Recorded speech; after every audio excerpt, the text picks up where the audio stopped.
உடல்நிலை சரியில்லாம இறந்து போன நடிகர் நேத்ரன் அவர்கள் பத்தி நிறைய தவறான விஷயங்கள் யூடியூப்லயும் சரி, பல சோஷியல் மீடியாலயும் சரி பகிரப்பட்டுட்டு இருக்கு. இது குறித்து முதல் முறையா நேத்ரன் அவர்களுடைய மகள்கள் அவங்களுடைய சோஷியல் மீடியா பக்கத்துல ஷேர் பண்ணியிருக்காங்க. அவங்களுடைய மகள் அஞ்சனா, அப்பா உங்களை நாங்க ரொம்பவே மிஸ் பண்றோம். இந்த உலகம் உங்களை ஹீரோவா பார்க்க மிஸ் பண்ணிடுச்சு.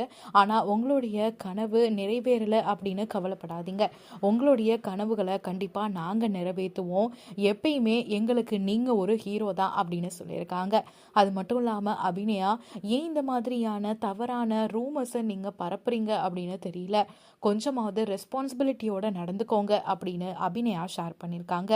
ஏற்கனவே உடல்நிலை சரியில்லை, எல்லாரும் ப்ரே பண்ணிக்கோங்க அப்படின்னு நேத்ரன் அவர்களுடைய மகள் தான் ஷேர் பண்ணியிருந்தாங்க. அதுக்கப்புறமா தான் நேத்ரனுக்கு உடல்நிலை சரியில்லை அப்படிங்கிறது அவருடைய ரசிகர்களுக்கு தெரிய வந்துச்சு அப்படின்னு சொல்லலாம்.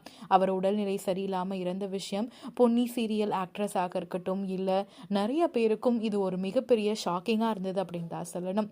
அண்ட் கண்டிப்பாக இதிலிருந்து மீண்டு வரணும்னு பலரும் அவங்களுக்கு ஆறுதலை சொல்லிட்டு இருக்காங்க.